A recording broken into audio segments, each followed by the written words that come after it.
Hello third class, welcome to our public school online classes. I am your teacher Payal again, and our today's chapter is chapter number 3rd of English Grammar Advisor, our course book, board book, and our chapter is 3rd synonyms.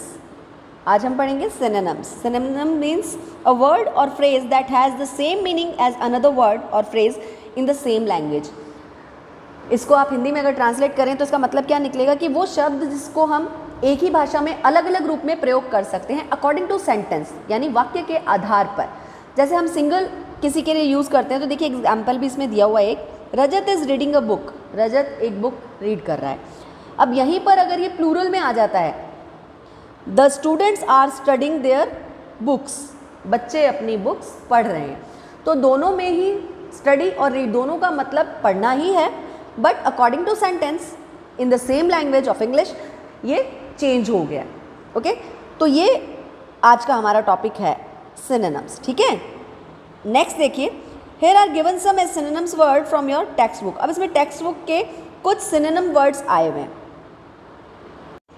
अब जैसे मैंने आपको opposite में एक game बताया था, वैसे ही आपको सिनोनिम में भी मैं एक गेम बताने जा रही हूँ. जो आप प्ले करोगे तो आपको सिनोनिम लर्न भी हो जाएंगे and you will enjoy this game. ठीक है, तो आपको करना क्या है, स्टेप टू स्टेप हम लोग खेलते हैं. जैसे स्टापू भी बोलते हो जिसको आप लोग, तो उसमें क्या करते हैं अपन, स्टेप आगे एक छोटा सा किसी का भी ब्रिक का टुकड़ा होता है उसको आप आगे फेंकते हो और उसके स्टेप पर कूदते हो, जंप करते हो ना. तो उसमें आपको करना क्या है, 5 आपको स्क्वायर्स बनाने हैं equally, line by line 5 squares बनाने हैं एक साइड में.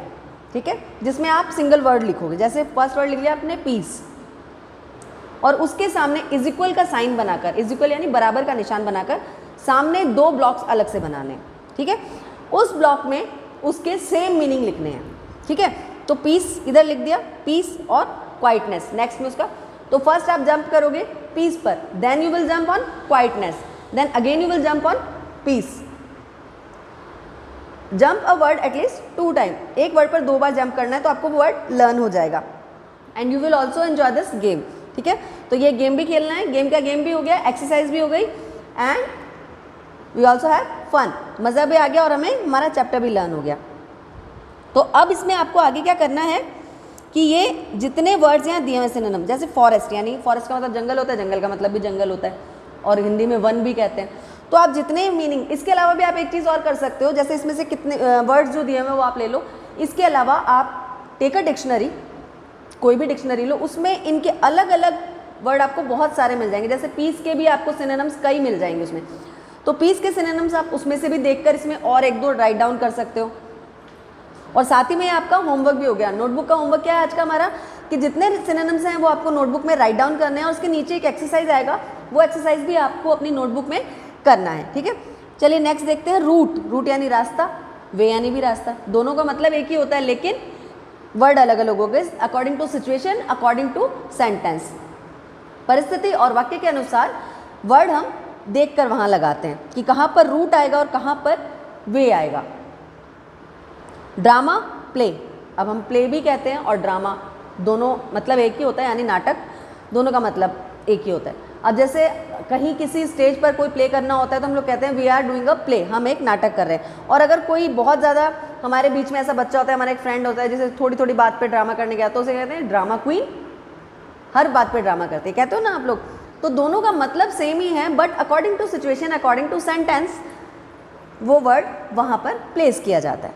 ठीक है, तो ये हो गई सिनोनिम्स की बात. अब इसके आते हैं, ये जितने सिनोनिम्स हैं आपको राइट डाउन करने हैं नोटबुक में. जितने ये 2 इंडेक्स बनी हुए हैं, इन 2 इंडेक्स में जितने सिनोनिम्स दिए हुए हैं ये आपको नोटबुक में राइट डाउन करने हैं. आफ्टर दैट ये एक्सरसाइज आ रहा है, ये एक्सरसाइज भी आपको करना है. अब इसमें ब्रैकेट में एक दिया हुआ है फ्लोक.